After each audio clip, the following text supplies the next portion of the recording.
ils sont là. Monaco a perdu 2-1. Vous connaissez nos 3 points. Alors allons-y. Alors est-ce que quelle explication rationnelle peut-on avoir pour cette espèce de cassure, ces joueurs qu'on ne reconnaît plus, on a donné des noms, Glick, Gemerson, il y en a d'autres au milieu, devant. Écoute, le seul qu'on peut ressortir, comme a dit Daniel, c'est Falcao. Gilbert, le contexte monégasque, je le connais bien. Tous les joueurs qui sont passés là-bas savent à quel point ça peut être compliqué par moment de préparer des matchs et de continuer sur une bonne dynamique. Mais là, le contexte a endormi beaucoup, quoi. On a endormi beaucoup. Les joueurs, et Daniel, là, je rejoins Daniel, dans le noyau qui est resté. Ces joueurs qui, l'année dernière, ont fait tous une énorme saison, parce que pour être champion de France et pour faire demi-finale Ligue des Champions, c'est qu'il faut être à un niveau de constance. Est-ce que pour la précision, plus qu'une bonne saison, ils ont surperformé? Est-ce qu'ils n'ont pas fait une saison qui est au-delà de leurs réelles compétences?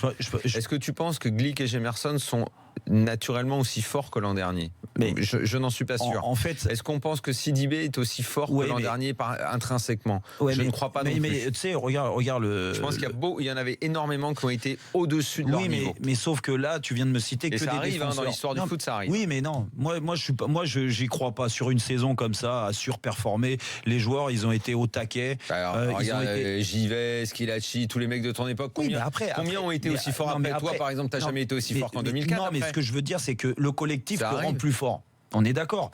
Donc ce collectif-là, il y a une alchimie qui doit se créer. C'est pas facile avec des nouveaux joueurs qui viennent d'arriver, de la jeunesse et tout, qui connaissent pas le confort pas, les monégasque. équipes qui bougent pas d'une année sur l'autre. Sauf que tu viens de me citer que des défenseurs. Si tu m'avais cité des joueurs offensifs, je t'aurais dit peut-être que lui, il était, il a super fort. Oui, après Thomas. Lemar, la question se pose là. Lemar, moi, il y a 2 mois, je le vois énormissime. Oui, je le vois, il touche plein il a ballon. un début de saison où c'est pas évident. Tout ce qui est, je veux pas trouver d'excuses, mais tout ce qui est les histoires de transfert, que lui il parte pas, exactement. Tout ça compte énormément dans la tête. Thomas, plus que les autres, Thomas a besoin d'avoir une complicité sur le côté gauche. Aujourd'hui, tu lui mets Sidibé arrière gauche. Oui, mais tu sais, quand on parle de doublette, l'année dernière, qu'est-ce qu'il faisait la force? Bon, et je suis bien placé encore une fois. Ça peut pas être à ce point systématique. Il faut trouver d'autres solutions. Mais parce que tu as des joueurs qui sont comme ça, qui ont besoin d'avoir des joueurs avec qui ils s'entendent bien offensivement, mais aussi défensivement. Quand tu lui mets Sidibé derrière lui, il découvre Sidibé derrière lui. En plus, un Sidibé, et là, c'est où je veux revenir sur ce que tu as dit, tu me cites des défenseurs, Glick, Gemerson, Sidibé, Touré, Fabinho, voilà, ces joueurs-là qui ont un rôle important défensivement. Dans le bloc défensif. Mais c'est pas leur qualité qui est mise en avant aujourd'hui, c'est l'état d'esprit. Quand tu vois que Touré et Sidibé, ils passent leur vie à attaquer, à penser à attaquer, alors que Sidibé, il est quand même côté gauche, sur son mauvais pied, ou déjà, s'il l'a mis là à la place de Georges, c'est pour mieux défendre, mais il a jamais défendu. Il a pris l'eau, mais de tous les sens. Mais Sidibé, ça lui arrive souvent de pas être bon. Et Touré aussi, alors. C'est quand même un joueur qui est vachement surcoté, globalement, quand on parle de lui. Il n'est pas, l'année dernière, c'est de toute l'équipe flamboyante monégasque, c'est pas lui le meilleur, je dirais même que c'est le moins bon dans le 11 monégasque. Donc, ouais, mais il est côté droit. Là, il est côté gauche. En plus, il n'est pas à son poste. Donc, ça fait beaucoup. Quand tu as un collectif qui est huilé, les équipes, moi, je veux bien, mais la plupart changent d'une année sur l'autre. Et c'est très rare que, même si elles ne changent pas, elles réussissent à reproduire les mêmes performances. Il y a plein de grains de sable qui peuvent se mettre à l'intérieur. Il y a énormément d'exemples, mais regarde, même si on prend, c'est pas du tout le même contexte, mais l'équipe de Naples qui a décidé de tout donner en championnat, mais de lever un peu le pied en Ligue des Champions. Enfin, je ne sais pas si l'exemple est clair, mais c'est comme pour dire que finalement l'état d'esprit, c'est ce qui va faire qu'une équipe à un moment sera dans la performance ou non. Oui, mais ça, Monaco, c'est les changements de Monaco, il y en a beaucoup, mais il y en a même à l'intérieur de l'équipe. T'es des mecs qui jouent pas à leur poste et les nouveaux qui viennent, ils sont mis dans des situations inconfortables. Tellement c'est dans une situation inconfortable. Baldé, c'est un joueur de côté. Il le met en soutien de Falcao, genre en deuxième attaquant. C'est pas mais il a commencé sur le côté, Daniel. Ce soir, il change en cours. Je sais pas où il a commencé, Baldé. Non, mais j'ai rien compris. Moi, je te dis, il a commencé en 4-2-3 avec Baldé côté droit. Il a recommencé comme ça à la début de deuxième mi-temps, sauf que vu que Tillmans était complètement absent, il a essayé de le changer de positionnement et de remettre Baldé. Et ça a bien fonctionné quand il a remis Baldé à côté d'eux. Parce que le but, il vient de là. Un échange Baldé-Falcao, exploite Falcao. Non, mais ce que je veux dire, c'est que là où tout semblait clair, dans les positionnements tactiques. Aujourd'hui, tout est absolument Oui, mais c'est confus. normal quand tu changes. Même Lemar, rappelle-toi le dernier match, je te disais, mais t'es sûr que tu l'as vu sur le côté? Moi, je l'ai plus vu à l'intérieur. J'arrivais pas à voir où il était. Parce que lui aussi, il cherche des solutions, parce qu'il y a des joueurs qui ont besoin d'avoir cette complicité dans le jeu avec les autres joueurs. Ils n'arrivent pas à la trouver aujourd'hui, mais je te dis, le gros manque de Monaco, on peut parler de choix d'hommes, de choix tactiques, que Jardim n'a pas les clés, n'arrive pas. Moi, je te dis, le gros travail de Jardim aujourd'hui, c'est de remettre en selle mentalement, psychologiquement, ces joueurs clés qui sont là, et de leur dire, les gars, on va au charbon tous les matchs, parce qu'à Monaco, plus qu'ailleurs, t'as besoin de ça. Il y a un truc, surperformance, moi je veux bien y croire, mais faut pas non plus tirer des bilans définitifs. Là, ils ont fait 4 matchs sans victoire. Bon, voilà, Glick, il n'est pas passé de monstre à bidon. Oui, mais sauf qu'il n'était pas monstre. Alors non, mais peut-être que la vérité est entre les deux, le concernant. C'est ça le problème, c'est que je pense qu'il y a énormément de joueurs qui étaient à Monaco l'année dernière et cette année qui n'étaient pas aussi forts qu'on les a vus. Je crois même, et pourtant... Mais comme le dit Jérôme, une espèce de mayonnaise collective qui fait que... C'est normal. Pourtant, moi, j'adore Bernardo Silva. Aujourd'hui, Bernardo Silva va avoir beaucoup de mal cette année à être titulaire à City. Il a fait ce choix, il a été acheté très cher. Il est normal, il s'est barré. Il aura la sélection portugaise pour probablement terminer en beauté à la Coupe du Monde, mais cette année, ça va être compliqué pour lui, parce qu'il y a beaucoup plus fort dans le club où il est allé. Est-ce que Bernardo Silva a le niveau de Manchester City? Peut-être pas. Est-ce qu'il avait le niveau de Monaco? Assurément. Et d'un Monaco qui collectivement marche et a eu une réussite dinguissime en Ligue des Champions l'année dernière. Repensez à tous les matchs. Il y a eu des matchs avec une réussite de fou. Donc, oui, il doit repenser Jardim. Oui. Et je reste absolument convaincu, comme je le dis depuis le début de la saison, que cette équipe, elle a largement les atouts pour faire deuxième derrière le PSG, pour être devant Lyon, devant Monaco. Et pour ce qui est de la Ligue des Champions, Monaco, il va avoir du mal. Pour être devant vu qu'ils sont eux-mêmes Monaco. Et pour ce qui est de la Ligue des Champions, je suis désolé, Besiktas, Porto et RB Leipzig, remanié par remanié, c'est un groupe dans lequel Monaco peut faire un ou deux. Évidemment, Donc ils passent pas au travers de ce groupe-là parce que les 3 mecs sont partis. Faut pas me raconter d'histoire. C'est pas ça le problème. Aujourd'hui, la Ligue des Champions, c'est cramé. Donc quand tu dis il faut pas tirer d'enseignement et tout, le problème c'est que t'en as déjà un, c'est que la Ligue des Champions, je vois pas bien comment ils peuvent s'en sortir. Exactement. Non mais je veux dire sur le vrai niveau d'un joueur, c'est ça que je voulais dire. Tu m'as compris. Au mieux ils approchent la Ligue Europa et c'est pas gagné. Mais pour revenir au point précisément des joueurs, moi je pense qu'il y en a beaucoup qui ont été plus beaux l'année dernière qu'ils ne le sont en réalité. Comme un mec qui d'un coup il a acheté des nouvelles fringues, il rentre en boîte et il lève tout le monde. Ouais, mais moi l'année d'après, rien. Monaco, c'est un contexte tellement particulier que tu peux pas comparer aux autres clubs. Aujourd'hui, tu me parles des individualités, on peut tout refaire, Bernardo Silva, ceci, cela, c'est un très grand joueur, un très bon joueur aujourd'hui. Moi, je suis persuadé qu'il a le niveau de Manchester City. Après, ils prennent le temps parce qu'il y a un niveau avec les mecs qu'il y a, il va l'avoir où? Écoute, je pense que ce joueur-là, comme d'autres joueurs qui sont partis, on prend l'exemple d'Mbappé qui est parti, on prend l'exemple. Ces joueurs-là sont des grands joueurs et c'est pour ça. Et les joueurs qui ont été champions l'année dernière, champions de France à City fait que et Ligue des Champions, tu fais pas demi-finale Ligue des Champions, t'es pas champion de France en étant en surperformant, comme tu l'as dit.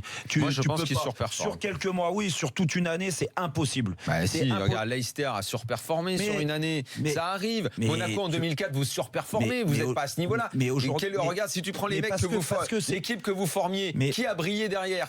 Combien vous êtes? 2, 3, même pas. Mais ça n'a rien à voir. Ça n'a rien à voir. Tu prends la qualité individuelle. Parce que moi, je te dis, tu prends la qualité individuelle.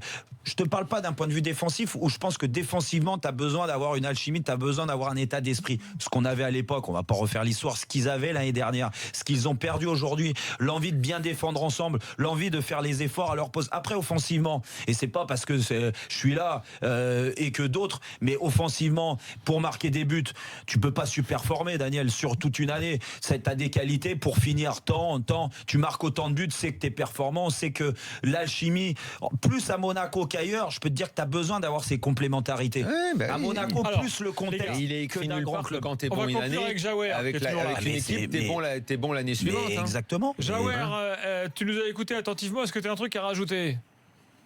Non, mais je rejoins l'avis de Daniel. Je pense que l'année dernière, Monaco était un peu en sur-régime, avec 2-3 joueurs qui ont flambé, comme Falcao ou Mbappé.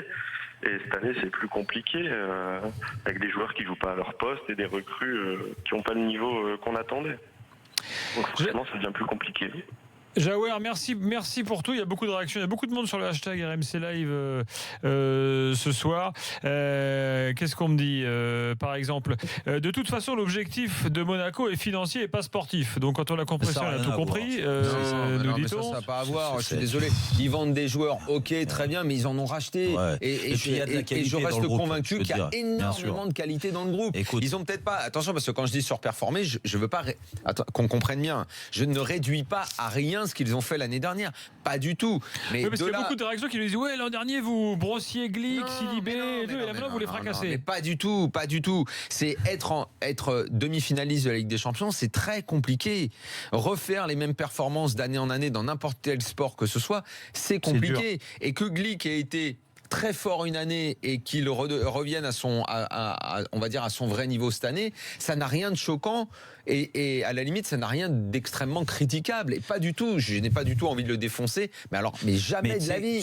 Jamais de la vie, c'est pas ça. C'est pas ça le but. Moi, là où je te contre, je suis pas d'accord avec toi. Je ne crois pas que ce soit un défenseur dernier carré de Ligue des Champions. Si tu veux mon avis. Oui, si on fait en gros pour notre jeu des chapeaux. Il n'est pas chapeau 1, il n'est pas chapeau 2.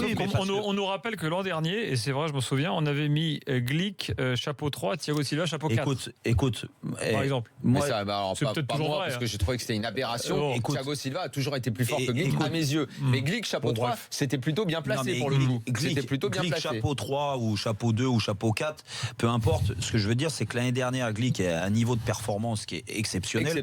Comme tous les autres défensifs de l'équipe. Après, c'est toujours dur de confirmer d'année en année, on est d'accord. Et encore plus. Et c'est ce qui fait que tu es un vrai champion. Et encore plus à Monaco, parce que la pression extérieure, elle n'existe pas. Elle existe très peu. Et parce qu'il faut dire la vérité, la plupart des mecs sont là pour partir. Ils ne sont pas là parce qu'ils aiment Monaco, parce qu'il y a un projet dans le club et tout ça. Il faut dire la vérité. Oui, mais Le Mar, à un moment, c'est une transition. Mbappé, c'était la même chose.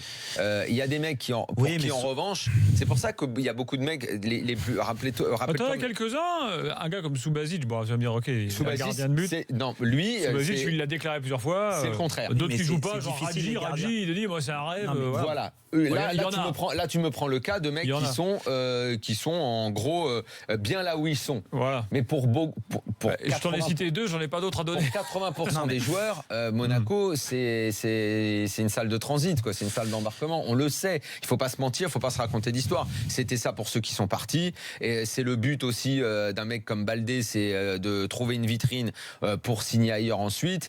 C'est le cas de la grande majorité des joueurs. Donc, mais une fois que tu as dit ça, tu dois également dire que leur intérêt est que le collectif se porte bien et qu'ils doivent donc être dans la performance. Et c'est aussi le but pour Jardim. C'est pour ça qu'il faut, comme tu le disais tout à l'heure, Jérôme, que Jardim reprenne un peu en main et reprenne les tauliers et dit les gars, en fait, c'est l'intérêt de tous. Parce que votre petit intérêt perso de dire vous êtes là parce que vous avez envie de vous barrer ensuite, toi Baldé ou toi Tielemans, oui, mais si on n'y arrive pas, parce que la Ligue des Champions c'est déjà terminé et c'est la vraie vitrine, elle est là. C'est la Ligue des Champions la vitrine. Mais non, mais en plus de ça, moi je veux Ils pas. sont en train de se saborder tout seuls. Je veux pas taper moi sur les recrues. Non, mais même pas sur les anciens. Tu parlais de 3 départs. Il s'agit d'expliquer. En fait, c'est plus. Ah oui, non. Important. Non, mais c'est. Pour moi, c'est vraiment 4 départs sur l'équipe type. Pour moi, c'est Bernardo Silva et Bakayoko. Mendy, Mbappé et Germain. Mais qui était. Non, mais voilà. Moi, là, je suis pas d'accord. Je vous reprends les départs principaux. Il y a vraiment 4 départs sur l'équipe type. Il y a Mendy, arrière gauche. T'as Bernardo Silva, milieu droit.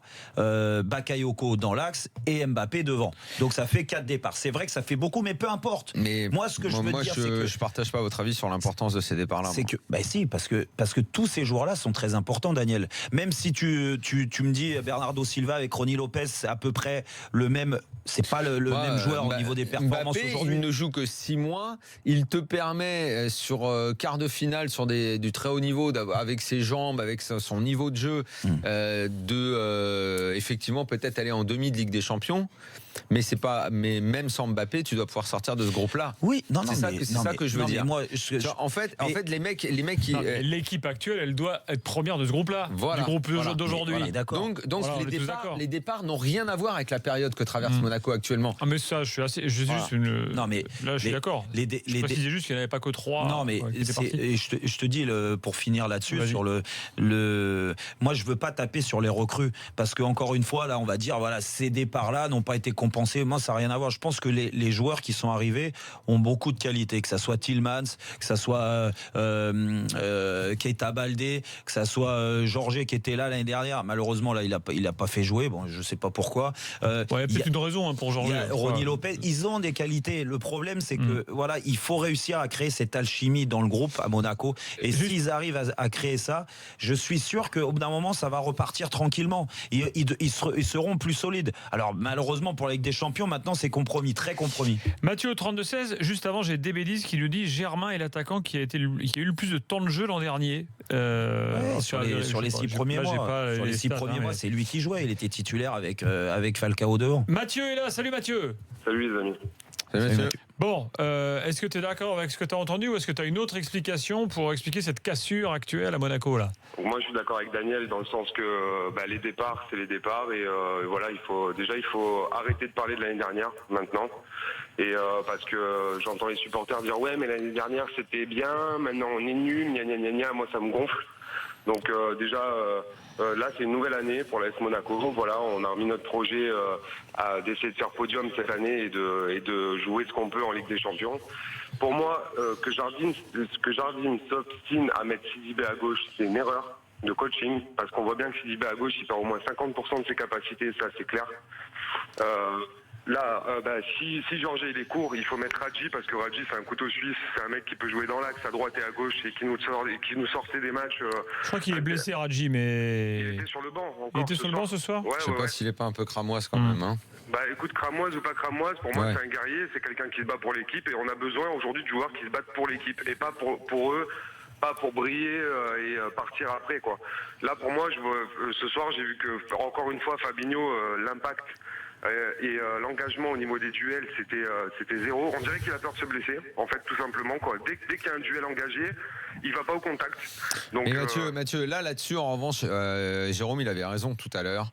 Dans la tête de certains mecs, même si on nous a dit le contraire, le fait que certains partent, la tournure que ça a pris, moi on me fera pas croire que Le Mar, je dis pas tous les matins, mais un matin sur deux en allant à la Turbie, ils se disent pas j'ai peut-être raté le bon train.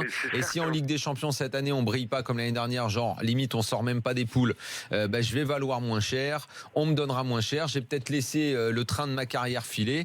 Et Fabinho c'est la même chose. Fabinho ça a été pire même que Lemar parce que lui il avait un bon de sortie. On lui a pas donné. Ça s'est joué jusque dans les dernières heures. Paris l'a voulu jusqu'au bout. Et cette année, tu as absolument raison. Moi aussi, quand je le vois, je me dis, mais il fait quoi, Fabinho ? On a l'impression qu'il joue en chaussons, tu vois, tellement il a peur. On a l'impression qu'il est encore en période de mercato, à se dire, si je me blesse, je peux pas partir. Mais exactement. Il faut qu'il se dise que là, il a 6 mois à faire à Monaco. S'il n'est pas content, c'est pareil. Il faut que Jardim, maintenant, il mette le point sur la table, limite en le mettant, lui et Lemar, s'il faut, en réserve 2 ou 3 matchs, pour qu'ils comprennent que les patrons, c'est pas eux, quoi. Ouais, mais Mathieu, le problème, c'est pas. Là, on cible Fabinho et Lemar, mais moi, je pense que vous vous trompez. Je pense que qui doit être ciblé dans un premier temps, c'est tout le secteur défensif. Dire l'attitude. Là, on parlait juste du fait qu'ils aient été marqués mentalement. Oui, mais si tu les écartes. Aujourd'hui. Ah non, moi je n'ai pas dit qu'il fallait les écarter. Si tu les écartes, alors c'est encore pire parce que je pense que là, les mecs vont pas comprendre. Vous nous obligez à rester et puis à l'arrivée, vous m'écartez au bout de 4 matchs parce qu'on n'est pas bon. J'ai pas dit d'écarter. Jérôme, déjà, voilà, avant d'écarter, il faut une discussion entre le coach et ces deux joueurs-là. Parce que pour moi, ces deux joueurs-là. Je pense qu'elle l'a eu, la discussion. Ils en ont eu des discussions quand même. C'est vraiment deux cadres de l'année dernière. On est d'accord, quand on reparle de l'année dernière, les deux pépites qui nous restent, c'est Fabinho et Lemar. Si encore un match comme ce soir, on voit qu'ils brillent pas, et en plus de ça, ils sont pas engagés dans les duels. Moi, ces deux mecs-là, l'année dernière, ils percutaient. Mais ouais, bien sûr. Ils percutaient dans tous les duels. Ouais, si aujourd'hui ils sont pas bons, on est mauvais, tout simplement. Ouais, mais Mathieu, je vais te dire une chose. Là, c'est mon expérience de joueur qui parle. Nous, les joueurs offensifs, du moins les joueurs de ballon, hein, parce que je me situe à ce niveau-là, que sont donc Thomas Lemar et Fabinho, parce qu'ils préfèrent aussi bien jouer au football. T'as besoin d'avoir derrière toi des chiens. Des chiens, ça veut dire des mecs qui se mettent le cul par terre, qui vont mettre la tête sur le pied du mec parce qu'ils n'ont pas peur de se faire mal. Et à l'arrivée, quand tu vois tes défenseurs qui se retournent le cerveau pour bien défendre, pour te donner les ballons au mieux, pour que toi tu puisses attaquer et marquer, et ben je peux te dire que quand t'as pas le ballon, et ben t'as qu'une envie, c'est de te bouger les fesses. Et aujourd'hui, quand Thomas Lemar il regarde derrière lui et qu'il voit un Sidibé qui vient dédoubler 3-4 fois par mi-temps et qui met 2 minutes 30 pour se replacer, pour reprendre son poste de latéral gauche, et de l'autre côté Touré c'est la même chose, où Touré c'est l'équipe de Beşiktaş a le ballon, ben je les regarde à l'image du deuxième but où mais ça c'est des attitudes, c'est inadmissible, défensivement c'est inadmissible, et ces joueurs là, excuse-moi, mais ces joueurs là, s'ils ont existé l'année dernière, et je peux te mettre Glick et Gemerson avec, et ben s'ils ont existé, c'est parce qu'ils avaient cet état d'esprit là. Et qui c'est qui les a rendus bons? C'est parce que les joueurs offensifs, ils faisaient l'effort de repli, mais surtout qu'ils marquaient des buts. Et ils étaient performants. Aujourd'hui, ils peuvent pas l'être. J'ai une question de règlement à poser. Je ne sais pas si vous avez la réponse. Moi, je ne l'ai pas. Est-ce qu'un mec qui a joué en Ligue des Champions avec un club, si le club est éliminé dès la première phase, est-ce qu'il peut, en changeant de club au mercato d'hiver, jouer la Ligue des Champions avec un autre club? Non, tu peux plus, c'est fini. Vous êtes Déjà, sûr de ça? Rien Même que si le club est éliminé en finissant 4e. Ouais, rien que le barrage. Le barrage, c'est pas possible. Déjà, rien que le barrage, t'es mort. Vous répondez à ma question, je ne savais pas. Je tu pensais veux qu'il y dire avait si une Fabinho veut variation. partir cet hiver, c'est ça? Non, mais c'est mort. Mais je pose la question, j'en sais rien. C'est mort. J'avais un doute, je pensais qu'il y avait eu un changement de Heureusement règlement. que t'as ça encore, parce que sinon. Je suis pas très règlement. Attends, il n'y en a pas François Manardo là sous le coude? Ah non, il n'est pas là ce soir. Diego Costa n'a pas joué en Ligue des Champions en début de saison quand il était encore à Chelsea pour justement jouer en Ligue des Champions avec l'Atlético. Tu as raison, heureusement que ce règlement existe, parce que imagine, là, le cas par exemple de Lemar et Fabinho, il pourrait très bien se dire, attends, moi de toute façon, je vais plus rien la secouer, je peux me barrer dans un mois et demi. C'est pour ça que j'ai posé la question, je voulais être sûr. Ce règlement-là n'est pas vu, hein. Ils ont fait ça justement pour ça, parce qu'il y a des joueurs qui profitaient de bonnes sorties pour se relancer ailleurs en Ligue des Champions. Mathieu, merci en tout cas. Merci à vous les amis, j'espère que ça va changer, j'espère que Jardim va mettre du sur la table, parce que le football français, c'est avant tout, il faut que ça reparte quoi. Parce que s'il y a une équipe qui brille en championnat et en Ligue des Champions, c'est dommage pour le foot français, tout simplement. Salut Mathieu, je rappelle les résultats et ensuite on va parler de Jardim, on fera une évaluation, puis il y aura tous les autres résultats avec les analyses et drôles de l'âme. Donc si vous nous rejoignez, résultat, Beşiktaş gagne à Monaco 2-1, dans le même groupe, Leipzig bat Porto 3-2, Monaco ce soir après 3 journées, dernier de la poule. Apoel Borussia 1 partout, Real Tottenham 1 partout, le Shakhtar gagne à Feyenoord 2-1, City bat Naples 2-1, le Spartak bat Séville 5-1 et Liverpool gagne à Maribor 7-0. A tout de suite, 32-16, hashtag RMC Live Direct Studio, on vous attend sur tous ces supports pour débattre avec nous dans l'after.